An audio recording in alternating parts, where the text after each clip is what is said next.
Hello my dear all student, আমরা যেহেতু একদিনে সকল বিশ্ববিদ্যালয়ের ইংলিশটা শেষ করে ফেলেছি, এখন আমরা আবার কি করছি, 7 দিনের সকল বিশ্ববিদ্যালয়ে বাংলা ইংলিশ জিকে রিভাইজ দেওয়ার চেষ্টা করছি। আজকে আমাদের চলছে ডে 5 অ্যান্ড ডে 6। তো ডে 5 এবং ডে 6-এর পর আসলে তুমি কীভাবে কমপ্লিট করবা দেখো। তোমাদের আমার কাছে তোমরা যারা পড়তে চাও, আমার কথা একটাই, কেউ যদি আমাকে বলে যে ভাইয়া আমি ভার্সিটিতে আমার শুধু একটা সিট দরকার, আমি তাকে বলি এরকম হলে আমার কাছে পড়তে আসো না। If you want to make a best and top result all over the country, then come to me. I will help you. I'm a topper and I want to always try to make our all student topper. So সুতরাং আমি যেহেতু top করেছি, আমার সকল student top করে আমি সেভাবে পড়াই, দিন রাত 24 ঘন্টা আমি ওদের সার্ভিস দিই। কেমন? আচ্ছা, যাই হোক, দেখো তোমরা এটা কীভাবে শিখো। দেখো আজকে আমাদের ডে 5-এ কী আছে দেখো, আমরা ডে টু ডে 4 পর্যন্ত কমপ্লিট করে ফেলেছি। তো ডে 5 আর 6-এর পর আমরা আগামীকাল যোগ করবো। যেহেতু আমরা 7 দিনে করবো, আমরা 15 দিন রুটিন করছি, সেটাকে ভাগ করে 7 দিন করছি। কেমন? মানে 2 দিনে 1 দিন, 2 দিনের পর 1 দিনে। তো ডে 5-এ গিয়েছে দেখো ভার্ব চ্যাপ্টার 1। আসলে ভার্ব চ্যাপ্টারটা অনেক বড়, এই জন্য আমরা ভার্ব চ্যাপ্টার 1, ভার্ব চ্যাপ্টার 2 করেছি। এই দেখো এখানে ভার্ব চ্যাপ্টার 2, আর এখানে আছে ওয়ান ওয়ার্ড সাবস্টিটিউশন, যেটা তোমরা আমার 10 পেজে যে শিটটা আছে সেখানে 5 পিস মেমোরিজ বাড়ছে, সেখানে যে 130টা আছে এটা মুখস্থ করলে হবে, এর বাইরে কিছু আসবে না। কারণ আমি নিজে পিডিএফ দিয়ে দিচ্ছি, পিডিএফ থেকে এমসিকিউগুলো সলভ করে নিবা, আর আমার শিটের এগুলো মুখস্থ করলে এনাফ। এবার সে ভার্ব চ্যাপ্টার 1, ভার্ব চ্যাপ্টার 1-এর জন্য তুমি কী করবা, আমি যদি আমাদের এই সুপার পেজ 3-তে ঢুকি, দেখো আমরা দেখো ভার্বের জন্য দেখো পার্টস অফ স্পিচের জন্য 2টা ক্লাস দিয়েছি। আচ্ছা, সেটা পড়া যাচ্ছে, আগে ভার্বে যাই। এই যে ভার্বের জন্য একটা ক্লাস দিয়েছি। কেমন? তুমি যদি এই লিঙ্কে ক্লিক করো তাহলে যেটা ওপেন হবে সেটা হচ্ছে প্রথমে জাস্ট তোমার 8 মিনিটের একটা ভিডিও আসবে, সেটা হচ্ছে রুলস বোঝার জন্য। তারপর প্রশ্ন সলভ আসবে, ভার্ব চ্যাপ্টার 1, ভার্ব চ্যাপ্টার 2-এর প্রশ্ন সলভ আসবে 1 ঘন্টা 1 ঘন্টা করে 2 ঘন্টা। সেখানে গত 20 বছরের DU, CU, RU, GST, BCS, bank, varsity যত কিছু আছে সব কিছুর প্রশ্ন আমি মাত্র ওই 8টা রুলস দিয়ে সলভ করে দিচ্ছি ভার্বের। কেমন? সুতরাং তুমি জাস্ট ওই ক্লাসটা দেখতে হবে, কোনো পিডিএফ সলভ করার দরকার হবে না। যদি আমি এখানে পিডিএফ দিচ্ছি গত 20 বছরের প্রশ্ন দিতে হবে ভার্ব চ্যাপ্টার 1, ভার্ব চ্যাপ্টার 2-এর। কেমন? তাহলে এইভাবে তোমরা করো ভার্ব চ্যাপ্টার 1। আর parts of speech, it's very important topic for our admissions. So how can you complete this topic? It's very easy and very simple. Listen, words of speech আমি এখানে 2টা ক্লাস দিয়েছি, পার্ট 1, পার্ট 2। তোমরা just শুয়ে 2টা video দেখবা। এখানে আমি কিছু ওয়ার্ড নিয়ে আলোচনা করেছি পার্টস অফ স্পিচের, কীভাবে একটা ওয়ার্ড নাউন হচ্ছে, নাউন থেকে অ্যাডজেক্টিভ হচ্ছে, বা গত 20 বছর আছে সকল প্রশ্ন আমি এখানে মূলত আলোচনা করে দিচ্ছি।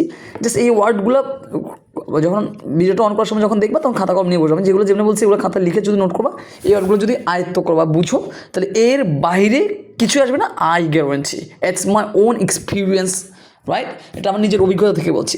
তাহলে এইটুকু করলে হয়ে যাবে। তাহলে পার্টস অফ স্পিচ হয়ে গেল, আর ওয়ান ওয়ার্ড সাবস্টিটিউশন চলে গেলো। কেমন? ওকে, ফাইন। তাহলে আমাদের ইংলিশ ডে 5 আর ডে 6-এর পরে চলে গেল। কেমন? তাহলে এখানে ভার্ব চ্যাপ্টার 1, ভার্ব চ্যাপ্টার 2 গেল। আর মনে রাখবা পার্টস অফ স্পিচ কিন্তু তোমাকে একদিনই করতে হচ্ছে না, তুমি প্রয়োজন পার্ট ভেঙে করতে পারো, কারণ আমাদের পরের ডে তো পার্টস অফ স্পিচ আবার থাকবে। কেমন? সুতরাং প্যারানের কোনো কারণ নেই। তারপর দেখো এখানে কী হচ্ছে, বাংলাদেশে প্রতিদান, সুচেতনা, বাক্য শুদ্ধ, আচ্ছা এটা যে গল্প কবিতাগুলোর নাম দিলাম। ডে 5-এ আসি। ডে 5 হচ্ছে মানব কল্যাণ গৃহ। তাহলে মানব কল্যাণ গৃহ ভালো করে রিডিং পড়ে, পরিচিতি পড়ে অধ্যায় শেষে এমসিকিউ ফেলবা। তারপর সমাসের আমরা এর আগে যেটা করেছি সেটা হচ্ছে শুধুমাত্র সমাসের ব্যাস বাক্য মুখস্থ করতে দিয়ে কিছু পিডিএফ দিয়েছি। প্রত্যেকে বলেছে তোমার সমাসের কিচ্ছু করার দরকার নেই, শুধুমাত্র যে কোনো বইতে ব্যাস বাক্য পড়ো, অথবা আমি যে পিডিএফ দিই সেখান থেকে পড়ো, পারলে আরও যে কোনো জায়গা থেকে ব্যাস বাক্য পড়ো। এখন দেখো সমাসের উপর যেহেতু ব্যাস বাক্য তোমার মুখস্থ করে ফেলেছো, এখন দেখো এই যে দেখো সমাসের উপর আমি একটা ক্লাস দিয়েছি। এই ক্লাসটা যদি তুমি করো, এটা 5 থেকে 7 মিনিট একটা ক্লাস হবে। এই ক্লাসটা করলে দেখবে সমাজের 99% প্রশ্ন তুমি পান্তা সলভ করতে পারো। যেগুলো পারবে না সেগুলো মার্ক করে নেক্সট ক্লাসে আমি সলভ করবো। কেমন? ওকে, ফাইন।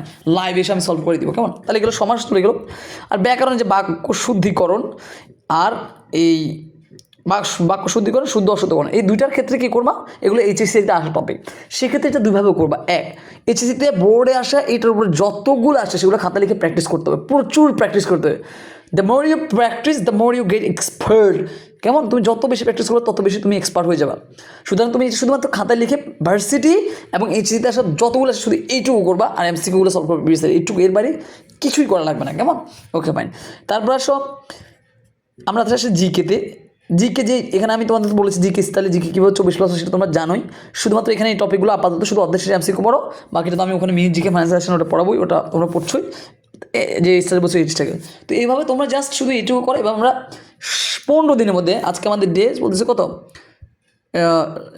6, তাই না? 15 দিন মানে কি, আমরা 7 দিন শেষ করবো, 15 দিন রুটিন করছি, 7 দিন শেষ করবো মানে কি 2 দিনের পর 1 দিনে পড়ছি। তো এই যে পান্তা পাতার মধ্যে তোমরা টপ করবে না কেন আমাকে বলো? There is no alternative to make a top score in CURUGST, because আমাদের অলরেডি ইংলিশটা একবার শেষ। যারা আমার আগের ব্যাচে ছিল তাদের তো প্রায় নিয়ে 10 বার শেষ হচ্ছে, তাই না? আমার এই যে সুপার ব্যাচ 4 আসছে, সেখানের সাথে আবার রিভাইজ দিবা, 5 আসবে, এর সাথে আবার রিভাইজ, প্রতি 5 দিন পর আমার ব্যাচ থাকবে। তো তোমরা এত বেশি রিভাইজ দিবা যে তোমরা এত এক্সপার্ট হয়ে যাবে। পিন পয়েন্ট রিওর হতে শুরু করে সব কিছু আমি করে ফেলেছি, সুতরাং তোমাদের টপ করা থেকে কে আটকাবে? ঠিক আছে কিনা? আচ্ছা, যাই হোক, তাহলে তোমরা পড়াটা কমপ্লিট করো, নেক্সট ডেতে হচ্ছে আমরা এই পড়াটা শেষ করে ফেলবো। ওকে, আল্লাহ হাফেজ। হ্যাঁ।